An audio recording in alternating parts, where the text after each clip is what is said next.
Hello everyone, this is Andy from the Pixel Pub. I'm here with this month's gaming haul. Alright, take two with this. I started recording and I realized I wasn't recording any audio, so way to go me. Anyway, let's start with the gaming adjacent items. I only have two of them this month, both vinyls, both stuff that I've been looking for a long time. First off is Rocket Knight Adventures.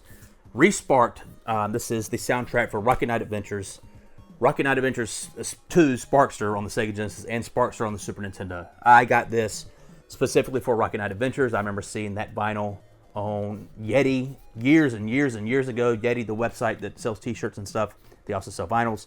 I remember seeing it and I never got it. And now the prices are on eBay around 50, 60 bucks, something like that. This was 50 bucks on limited run. I picked it up. It came in a few months. It was actually a pretty quick turnaround for a limited run. But I got it specifically for Rocket Knight Adventures. I already had the Sparkster on Genesis vinyl and the Sparkster on Super Nintendo. Yeah, I could take it or leave it, but Rocket Knight Adventures is what I wanted. I loved the soundtrack as a kid. I actually had a TV VCR combo in my room hooked up to the Sega Genesis, and I recorded on tape the soundtrack to Rocket Knight Adventures so I can listen to it later, like take it to another room. I don't know what I was thinking because I could just load up the game and listen to the sound test, but I love the soundtrack that much, and it made me a little bit crazy. I was a dumb kid. Okay, next is a big one. It is Easy 8 Lacrimosa of Donna. I saw this on a website, I think it was YU Records. They advertised as a Japanese record company, but this came from France. So I'm not sure exactly what's going on there, but I was just perusing their website because my buddy Chris had teed me off to this this place, and he was talking about a different game entirely, but I just saw this. I was like, holy shit. And I ordered it immediately, and it came in about a week. It was pretty crazy. Actually, they provided me with a shipping number on a website that was completely in French, but I could follow it for the most part, and it came on a Saturday, and I checked it that morning, and that Saturday it said it was still in France, and I just happened to check my front porch, and it was sitting there, so I'm glad I did, because it's been very hot here lately. I hate to think what would happen if we just left the house and been sitting there all day, but I freaking love the East games. I love this soundtrack. I love this artwork that's on for East 8. I love the ocean and the East logo and stuff like that. It's really, really cool. The music's really good. I'm happy to own it.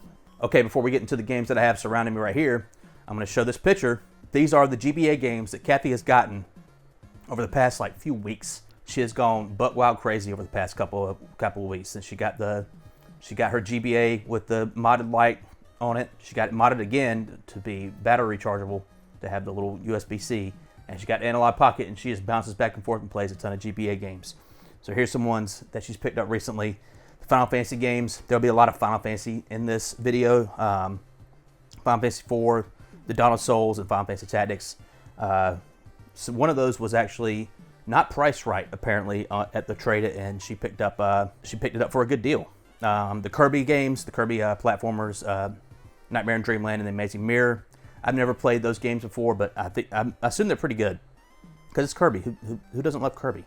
Lord of the Rings games, I don't know. She got recommended a lot of this stuff on Reddit and stuff like that. Not sure what the deal is with those. I know the Two Towers is supposed to be like Diablo, and I looked up a video of it, and it looks a whole lot like Diablo. The Hamtaro games, no idea why. Ham Heartbreak was kind of expensive. She actually negotiated with the Trade-It clerk to get it down to an eBay price. I guess it's a hamster dating sim. Who knew? House of the Dead is something she picked up recently at a Trade-It on her own. She just sent me a picture of it and said, hey, do we have this? Is it any good? I was like, yes, it is good. No, we don't have it. And I'm sure you'll love it because you love pinball. And she played a little bit and she loves it. So, yeah. All right, the lone Sega Genesis game this month. It's King's Bounty, A Conqueror's Quest. It's actually a birthday gift from my buddy Jason. He got it a little late. The eBay seller was giving him a hard time, and he cracked down, and he gave it to me, and it is a Jason game. It is a strategy game with tons of menus, tons of diplomacy, and just it is dense. Dense is the word I would use for this type of game. But I love this type of stuff. I love Sega Genesis games in the box. Definitely one of my favorite things in the world. And I love this artwork. I love just what a weird thing. But yeah, thanks to my buddy Jason. I'll cherish this forever. Okay, let's do some more portable games here. All right, first is the legendary Starfy, which is something I picked up a few weeks ago off eBay. It was only for 20 bucks. Nothing really crazy, but I'd heard about it for years and years. And just one day I just happened to hear enough about it just on the different things that I listen to and watch, that I was like, okay, I'm buying that. And bought it. I played like one world. I played the first world. I don't really like it that much. I don't understand why people like it really that much. I mean, it's fine. It's a fun little, it's not really a platformer. You mostly swim. You're a starfish, I guess. And there's occasionally parts where you come out of the water when you jump around. But like, I don't know, the controls are weird. Like, you have the spin attack, like a Crash Bandicoot type thing, but you can get dizzy after doing it like twice and he just sinks, and it's like really not fun. Like, why did they make it like that? Like, just let me do it. Like, that's so weird. The music, like, there's one theme that plays in every single stage and it's not good. I'm like, this is crazy. And then when the characters talk to each other, they got these crazy faces and like they're moving around, like they're not moving, but the images are like changing so rapidly, and their eyes are all going all crazy and the mouth's going crazy, and it's like giving me a headache. But I don't know. Had to give it a shot though, because it is a Nintendo franchise that I haven't played. But yeah, it's just not for me. Okay, next up is some Final Fantasy games here. Me and Kathy have been kind of obsessed for a little while here with the Final Fantasy trading card game, just opening up packs and see what we can get. And there's a lot of Final Fantasy games that I have not played. Realized that, and I wanted to pick them up while they're still, affordable. And so, first off is Final Fantasy Crystal Chronicles Rings of Fate, this is not Rings of Fate. This is Echoes of Time. This is the Final Fantasy Diablo-like, I believe. I messed around with it a little bit just to make sure it works. I remember seeing this game back in the day and hearing it was Diablo-like, and I hadn't played Diablo, but just the description of Diablo was enough for me to be like, okay, I want to play that, because I like playing RPGs and getting all the loot and stuff like that. But a game that's mostly about that, let's go. But I never did play it. I do have Crystal Chronicles on the GameCube, but this is very, very different. This doesn't have a bucket. I don't know. I want to give it a try at some point. I'm mopping up games left and right here lately, it feels like. So this is definitely on the list. And I will check back, make sure it's any good. All right, speaking of Rings of Fate, got Final Fantasy Crystal Chronicles, Rings of Fate. I can't remember which one came first. I can check the probably copyright data here. 2009, 2007. So this is the first one. And it is still sealed. If you're looking for a cheap DS games that are still sealed, I mean, this is like $25 or something like that. I can't remember exactly what I paid for it, but you still find them out there. Obviously, the sequel to obviously the prequel to Echoes of Time. This is the one I remember seeing all the Diablo-like comparisons and stuff like that. And it's got the multiplayer where it's definitely, you see it on the back here, multiplayer mode, and it shows a bunch of characters pushing a big block or something like that. And it has all the fun. The loot and stuff is basically themed after Final Fantasy, so you can make yourself look like a black mage or a dragoon or stuff like that. That's fun. But yeah, got to crack it open and see how it is. Right, another Final Fantasy game. Final Fantasy Explorers on the 3DS. This is, I didn't really know what I was getting into when I bought this game. I just like, oh yeah, there was a 3DS game. I was like, there were no 3DS Final Fantasies. I'm like, yes, there were. There was Final Fantasy Explorers, and I think that World of Final Fantasy came out on 3DS as well.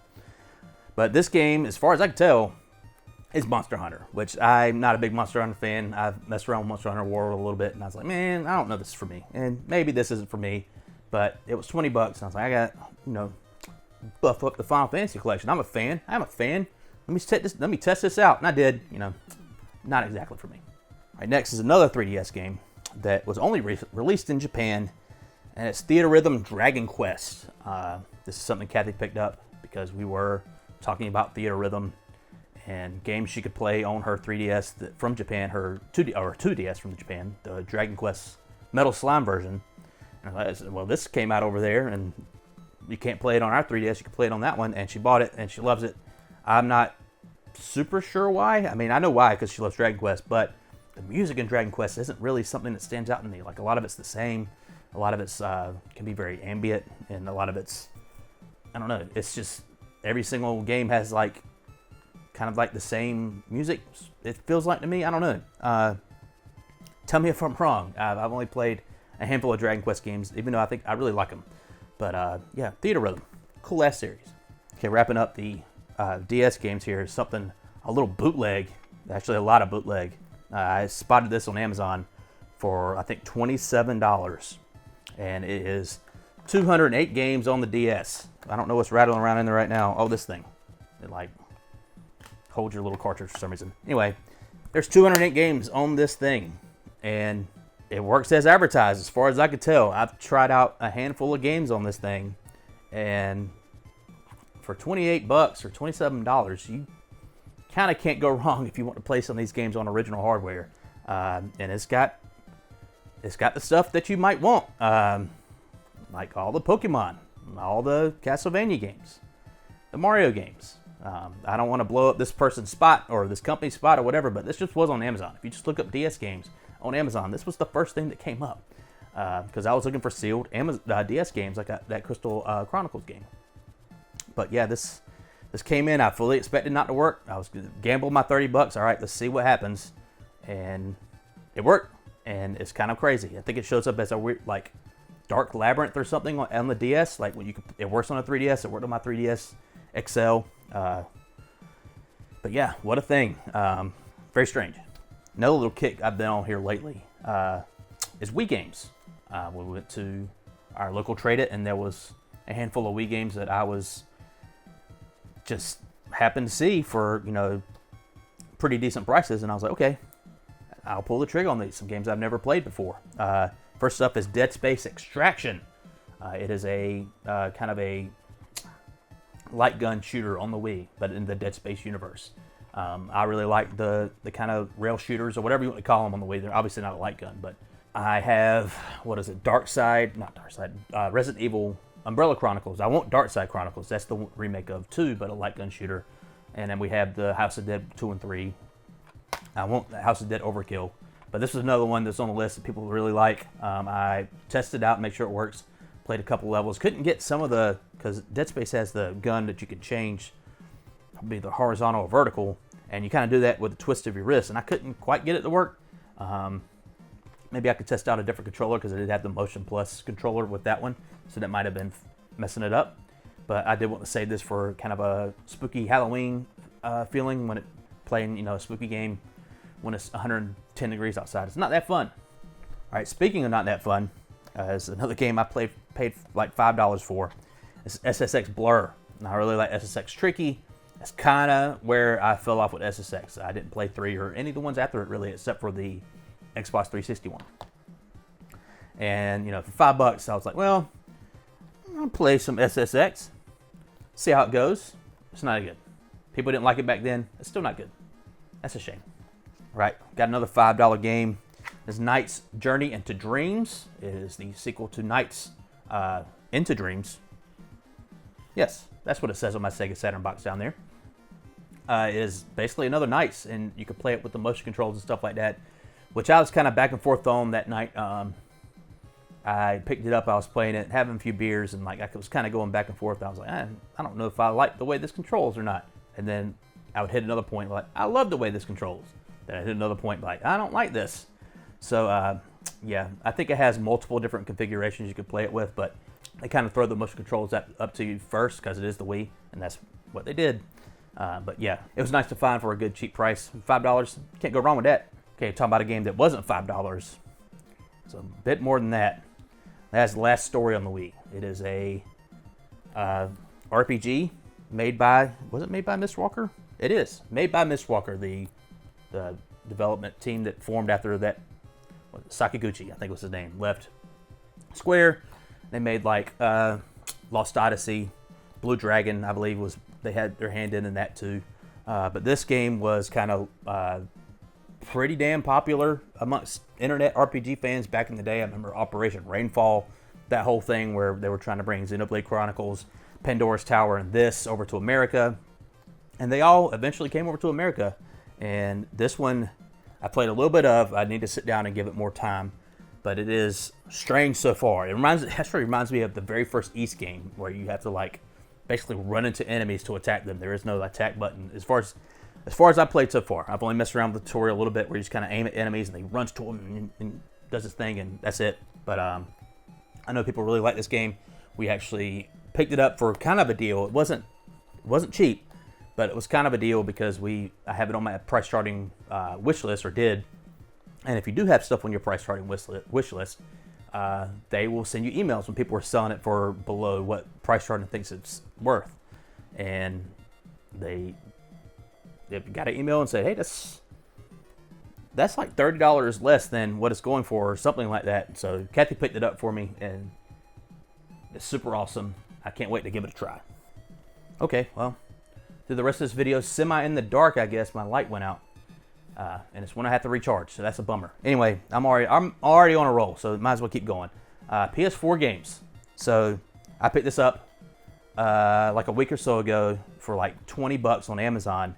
I saw it on Radical Reg's YouTube channel. I just saw little footage of it playing. I don't even think I heard him talk about it. I was like, that looks like something for me, and I'm not sure how to pronounce it. Agelos, I think that's how you pronounce it. It is basically a Wonder Boy style game. Faxanadu, Link to the Past, not Link to the Past, Link's Adventure, stuff like that. Side-scrolling action RPG, and I've played a little over an hour of it, and I love it. I kind of wish I got the Switch version. The Switch version was 30 bucks. This is 20. I was like, I don't know how this is going to be, so I might as well get the cheaper version. And I kind of wish I got the Switch version now, but I'm playing Trails of Cold Steel 2 right now on the PS4, and I need to beat that before I move on to anything else on the PlayStation, just so I can, say one thing's done, move on to the rest. But man, this is really, really good. If you like action RPGs, I say give it a shot. Oh man, it's super cool. All right, next is a Final Fantasy game that Kathy picked up because of our Final Fantasy card addiction. It is Final Fantasy Type 0 HD, which I believe is an HD remake or remaster or port, let's say, of a PSP game that was Final Fantasy Type 0. I think it was originally like Final Fantasy Agito or whatever. That whole era is a fucking mess. But Kathy messed around with it a little bit. You play as like 13 different students or whatever, and they all have their different powers. And it's an action-based. I don't think it's turn-based. But she had a good time with it. She's knee-deep in her GPA games right now, but I'm pretty sure she'll find time for this. All right, next is another Final Fantasy game she picked up that she did not like at all. And that is Dissidia Final Fantasy NT, or a Dissidia NT Final Fantasy. It is the Final Fantasy fighting game, but Square just said, we're going to make our own thing and call it a fighting game. And it is strange. I remember playing a demo of it years and years ago, and I'm like, I don't like this at all. And Kathy found out that she didn't like it at all either, but she messed around with it a little bit. But it is fun to see, your Final Fantasy characters running around in a 3D world, looking nice. But yeah, it's not a good game. Okay, these next three games I'm going to show at the same time, because I don't know too much about them outside that I've really wanted to play them. That is the Legend of Heroes games on the PS4. We got Trails from Zero, Trails to Azure, and Trails Through Daybreak on the PS5. This is the newest one. I picked up these two games with some Amazon points that I had because I was just like, I'm on this Trails kick. I have just about all of them except for Trails in the Sky physically. I need these two physically, and can't beat free with the Amazon points. And I heard a lot of good things about Daybreak, and I'm just on a kick now where these Falcon games, I want to get them before they become stupid expensive, or just inconveniently expensive. I don't think any of them are stupid expensive, but it's just I don't want to play more than MSRP if I have to. So I'm just going to pay it up front, so I don't have to worry about it. They're here. I can play them. It might be 5 or 6 years before I get to them because I'm still in the middle of Trails of Cold Steel 2. But yeah, I'm happy to have these and get to them eventually. Okay, next we got some Switch games. Actually, quite a bit of Switch games. This is all Switch games for the rest of the video. Okay, first is the game we spotted at GameStop, and it looked really cool, and you do the thing where that game looks cool. How much is it on Amazon? That has Alchemic Cutie. It looks kind of like a farming sim type thing, but you're raising little jellies, and I think you can get them to like do tasks for you and fight for you and stuff like that. It's got a fun, typical art style for stuff like this, and yeah, it was only 20 bucks on Amazon, or 24 bucks or something like that. And when games get that low, it's just like, give it a shot. All right, next is the game that I picked up the last time we were at the Limited Run game store. And something that always kind of caught my eye, and I never pulled the trigger, and I did this time, and I just started playing it last night for realsies. That's Garden Story. It is a seemingly an action adventure or action RPG rather, with like some of the elements of like a farming sim. Like you have your day by day type things. You have the morning, you have the night, and you want to go back and go to bed and stuff like that. But So far, instead of like farming and stuff like that, you're going around doing tasks for the people in the village, and some of them include gathering resources for them. Some of them include, taking out these enemies in this area or whatever. But I'm only like 2 days in, and I didn't really like the controls and stuff at first. I'm still getting used to them, but I see in the kind of the settings menu or something, there's a lot of stats, and if some of those stats can go up, I think this game's going to be cooking with fire. So I'm going to keep playing it and play some more tonight, and hopefully it's pretty good. All right, next is something Kathy picked up. This Coffee Talk 2-in-1 double pack, and it has Coffee Talk episode 1 and episode 2, Hibiscus and Butterfly. I don't know, this is something that Kathy played. She played through episode 1, I believe, and wants to play through episode 2, and really liked it. Seems like I don't know, like a visual novel almost. You're just dealing coffee with people and taking in their stories and stuff like that. Very cozy, as the kids would say, I suppose. Yeah, that's Coffee Talk. All right, next is something that I picked up, and I picked it up off Amazon. I don't know exactly where it came from because it has no ESRB rating or anything on it, no PEGI, no Japanese rating. It is Chrono Cross Radical Dreamers Edition. It is the Radical Dreamers Edition because it comes with Radical Dreamers, the old Satellaview SNES game that did not come out over here. I got this because, I don't know, Kathy had been wanting to play it, and I don't think she's going to sit down on the PS1 and play it, or I can load it up on the Steam Deck or something like that, but this is like probably the best version to play. And Chrono Cross is a weird game. I dug up my strategy guide too that I still have because I bought the strategy guide after playing this game and getting stuck, and then reading the strategy guide and realizing, oh, this game has a whole lot more stuff involved in it than I realized. Has a ton of characters, a ton of branching paths. You take different paths, certain characters available to you, certain characters are not. It's a weird game. It's got a weird battle system, but it's got great music and great art. It still holds up. I loaded it up one night and just messed around with it a little bit. That art still holds up, the music still holds up. It's just a strange game, strange sequel to Chrono Trigger. All right, next is another game that I saw at GameStop. Looked it up on Amazon. It was like $15 cheaper. That's Cotton Reboot. If you don't know Cotton, it is a fun little shooter where you're a witch and you just shoot little demons and skulls and stuff like that with Sky. And you got a little helper lady who's an anime lady in bikini, and you can get a bunch of her little options and shoot a bunch of stuff too. I'd never played any of the Cotton games before, but I've always heard like Radical Reggie and talk about it, and it seems like those games, they come out for the system and everyone forgets about them and they're immediately expensive. So I picked this one up because it was like $20, $25, and it is a very fun shooter. I've gotten to like the 3rd level or something like that. And I'm really bad at shooters, so that says a lot. Queued 'em up. Fun little thing.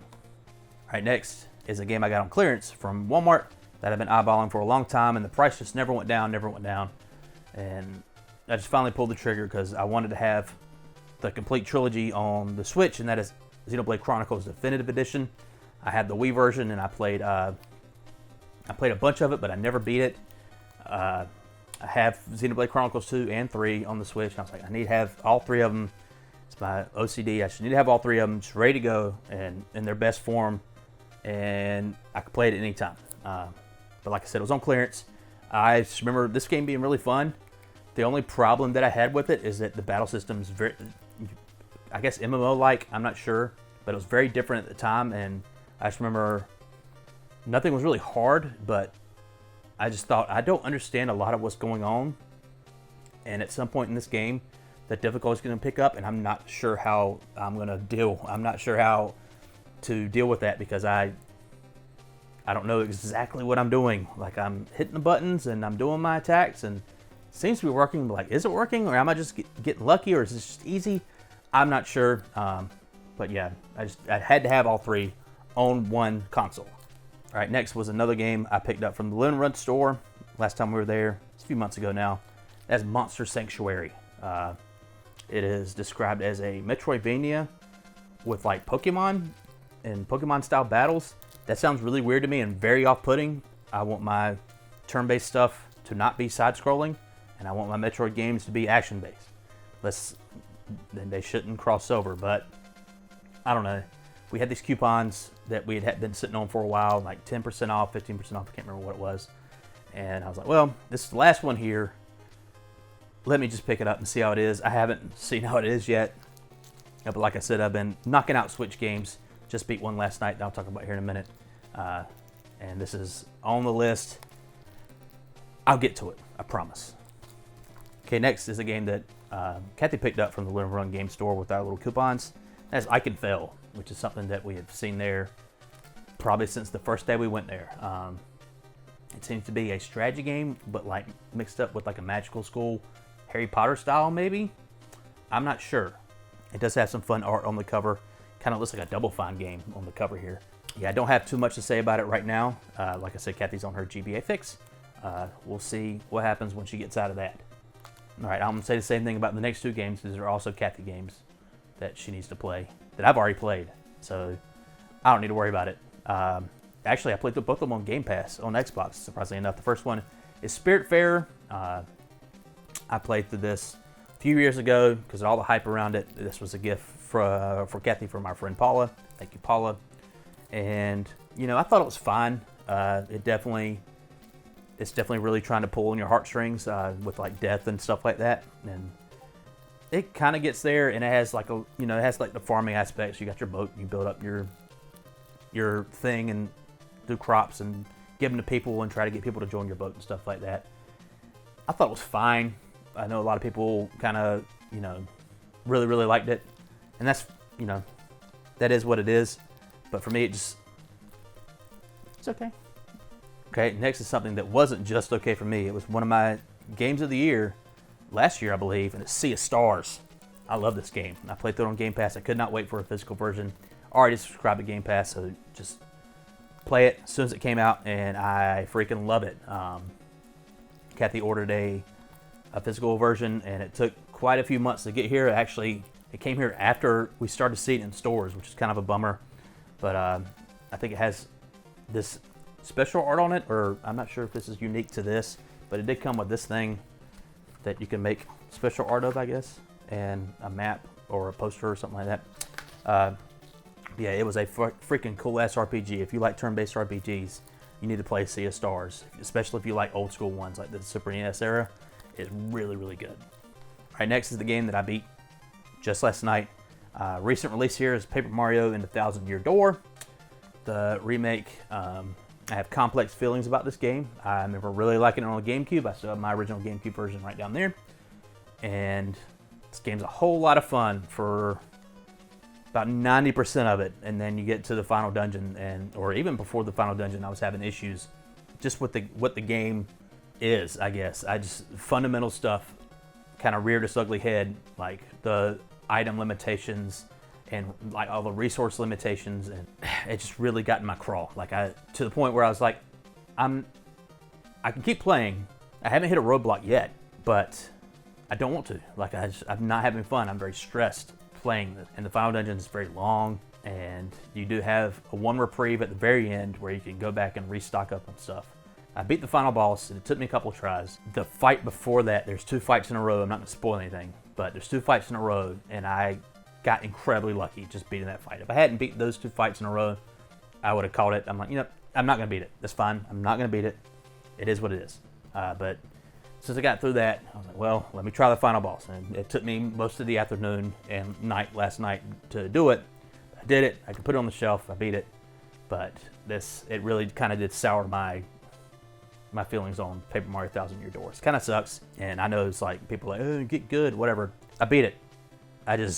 It wasn't a good time at the end. It was very stressful.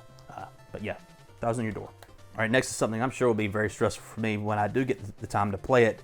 I have messed around with it for a couple hours, but haven't really dug too deep in it. It's the last game, the Nintendo World Championship Edition on the NES. I wasn't planning on pre-ordering this, but after thinking about it and seeing what they had available in the box, I pre-ordered it, and thinking about like the NES remix stuff that came out on the Wii U and the 3DS, I didn't mess around with any of those games. I love the NES. I have a ton of NES games right there. But I was like, I don't know. I don't know if that's for me. And now I'm like, that was stupid. I should have played those games. And I wasn't going to miss out on this. And I wasn't going to miss out on this sweet thing right here. This gold cartridge NES replica little case. Obviously doesn't work, but I love the way that looks. I know it has a stand in here as well. I haven't opened up everything. It's got pins. It's got art, little art cards, like postcard looking things. It's got a little Nintendo sleeve here, which feels weird. It feels different from a real one. But yeah, after I saw that, feel like I had to pre-order it. It is just a bunch of little speed running little mini challenges that I guess after you play the mini challenges, they expand to bigger challenges. I only messed around with a handful of them, but they give you your times and stuff like that. You try to do it the quickest you can. I know a lot of people were bummed out there's no like leaderboards where you can see your friends and stuff like that. That is a bummer. That fucking sucks. What the fuck, Nintendo? But like, it's Nintendo. Of course, they're gonna do something weird like that. I love the NES, and I love what this represents, like the NES World Championship. Something I've never messed around with. One of the most expensive games on the NES because it was so unique. But yeah, I'd actually pre-ordered this. It was weird because I know the pre-orders went up the day I had a dentist appointment, and I went to the dentist, and I didn't have any cavities, and I was like, yay! And to reward myself, I pre-ordered this because that's when I started reading the news stories about like it selling out and stuff like that. I don't think that's true. I think you could probably easily get this if you wanted to, but I was like, well, it has all that stuff. I won't get that stuff anyway. I don't have any cavities. Yay, me. I'm such a child. Let me pre-order it. Okay, yeah, that's the games for July. It's a lot of stuff. I got to put all this stuff away, organize it all. I've been Andy from the Pixel Pub. Peace out.